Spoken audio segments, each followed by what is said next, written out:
I was a part of the federal Hawking after-school program. The first year that it started, like 30-something middle schoolers and high schoolers, and we tutored them, and then we played games to like help them be more active, because it was basically kids that didn't have very many friends, as sad as that is.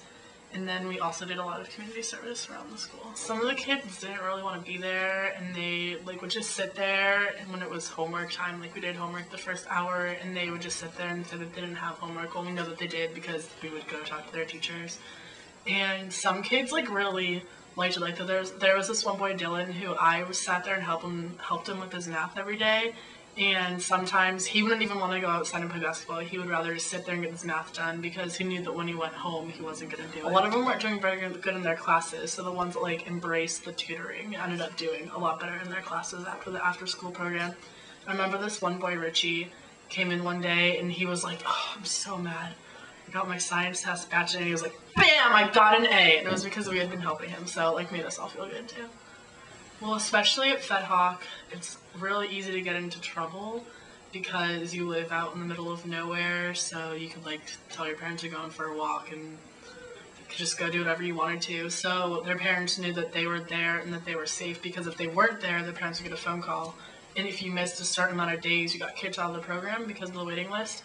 And so it kept them out of trouble, and also helped them get back to their school, because we did so much. We did cleaning up, we did gardening, we made and decorated extra trash cans put around the school.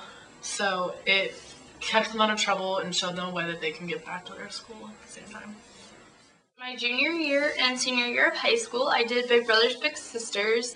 I helped out twice a week after school. Seniors only had 7 periods a day, so I used my 8th period to go visit the schools. And I had a little who was a 3rd grader. My first year and a 4th grader my second year. I stayed with her both years, and I got to help her with homework and help her. She was very unsocial at first, so I got to help her learn to be social.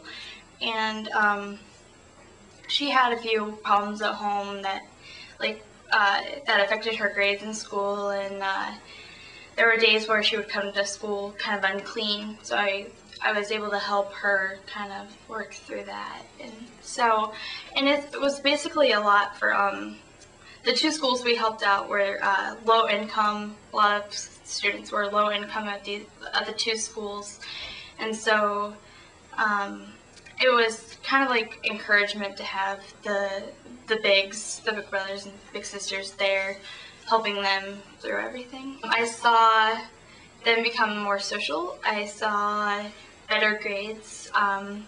My little actually had better proficiency test scores as she went through the program, so I thought that was neat. And she started out as almost failing 2nd grade.